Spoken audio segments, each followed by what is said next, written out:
Welcome to बोलते हाथ।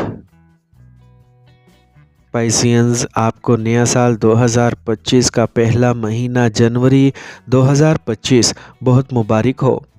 Video शुरू करने से पहले मेरी ये दुआ है कि अल्लाह पाक आपको बहुत खुश रखे। अल्लाह पाक आपकी तमाम जायज़ दिली हाजात, ख्वाहिशात, मुरादें पूरी करे और अल्लाह पाक आपको वो सब कुछ दे दे जिसके लिए आप दुआएं कर रहे हैं और कोशिशें कर रहे हैं। तो सबसे पहले हम बात करते हैं आपके कैरियर के बारे में।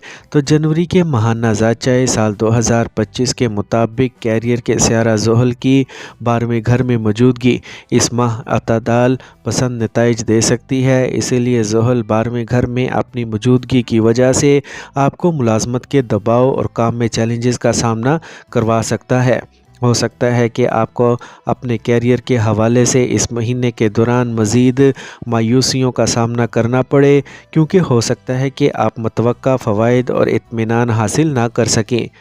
और अगर आप कारोबार कर रहे हैं तो हो सकता है कि आपको भारी शरह से नुकसान की सूरत हाल का सामना हो, क्योंकि आपके हरीफों की तरफ से ज़्यादा दबाव के इम्कानात हो सकते हैं। हो सकता है कि आपके हरीफ ने कारोबारी मामलात पर बैंकिंग कर रहे हों, लेकिन आप थोड़ा पीछे रह सकते हैं, जिसकी वजह से बड़ा नुकसान हो सकता है। 7वें घर में राहु और 7वें घर में केतु की मौजूदगी आपके ताल्लुकात, कैरियर और माली मामलात में आपकी खुशहाली के लिए मसाइल बढ़ा सकती है। सूरज छठे घर के मालिक की हैसियत से 14 जनवरी साल 2025 से 11वें घर में मौजूद है। आपके कैरियर में खुशहाली और फ़ायदा दे सकता है। आप नौकरी के नए मौके भी देख सकते हैं।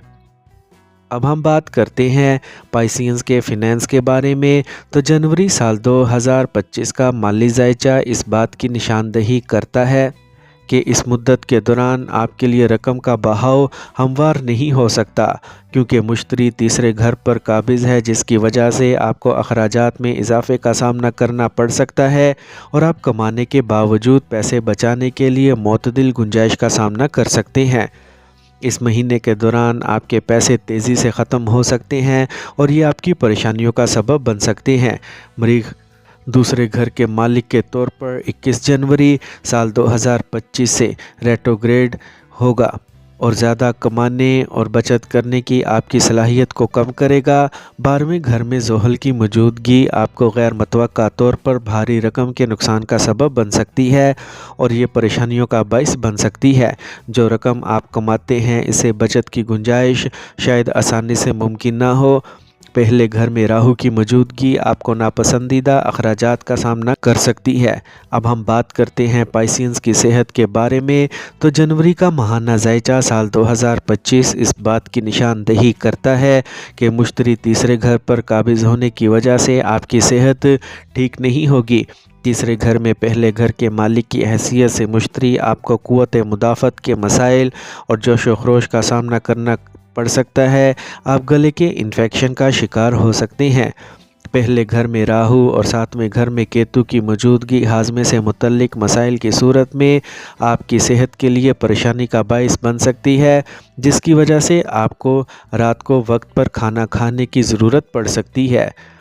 12वें घर में ज़ोहल की मौजूदगी साढ़सत्ती के साथ चलने से आपकी टांगों और रानों वगैरह में दर्द हो सकता है। बाज़ औक़ात आपको नींद की कमी भी हो सकती है। सूरज छठे घर के मालिक की हैसियत से 24 जनवरी साल 2025 से 12वें घर में इस महीने के दौरान मौजूद है। आपके लिए राहत का इजाफ़ा करेगा और आपको अच्छी हालत में रख सकता है। अब हम बात करते हैं पाइसियंस की मोहब्बत, शादी और ताल्लुकात के बारे में। तो जनवरी का महाना ज़ायचा साल 2025 इस बात की निशानदही करता है कि मोहब्बत और शादीशुदा ज़िंदगी के साथ बहुत ज़्यादा नतीजा खेज़ नताइज नहीं मिल सकते, क्योंकि मुश्तरी को चाँद की अलामत के हवाले से तीसरे घर में रखा गया है। इसकी वजह से आपके महबूब के साथ आपकी मोहब्बत में दिलकशी की कमी हो सकती है। आपकी मोहब्बत की ज़िंदगी और शादीशुदा ज़िंदगी, अगर आप शादीशुदा हैं तो इस महीने में आपके लिए सवालिया निशान हो सकता है, क्योंकि अच्छी हम आहंगी मुमकिन नहीं हो सकती। मोहब्बत और शादीशुदा ज़िंदगी के लिए سیارہ زہرہ پہلے گھر میں مضبوط پوزیشن میں ہے اور اس کی وجہ سے آپ کو 28 جنوری سال 2025 کے بعد محبت اور شادی شدہ زندگی میں اچھے نتائج کا سامنا کرنا پڑ سکتا ہے۔ اب ہم بات کرتے ہیں پائسینز کے خاندانی تعلقات کے بارے میں۔ تو جنوری کا ماہانہ ذائچہ سال 2025 اس بات کی نشاندہی کرتا ہے کہ آپ کے خاندان میں خوشیاں کم ہو سکتی ہیں اور آپ کے خاندان کے افراد کے ساتھ اچھے تعلقات نہیں ہوں گے، کیونکہ اس مہینے میں مشتری تیسرے گھر میں ہوگا۔ تیسرے گھر میں رکھا مشتری آپ کو رابطے میں کمی اور مزید دلائل دے سکتا ہے، جس کا آپ کو اپنے خاندان کے افراد کے ساتھ سامنا کرنا پڑ سکتا ہے۔ آپ کو ایڈجسٹ کرنے والا رویہ اپنانے کی ضرورت پڑ سکتی ہے تاکہ آپ مزید اچھے اقدار کو برقرار رکھنے کے قابل ہو سکیں اور اس سے آپس میں تعلق کو یقینی بنایا جا سکے۔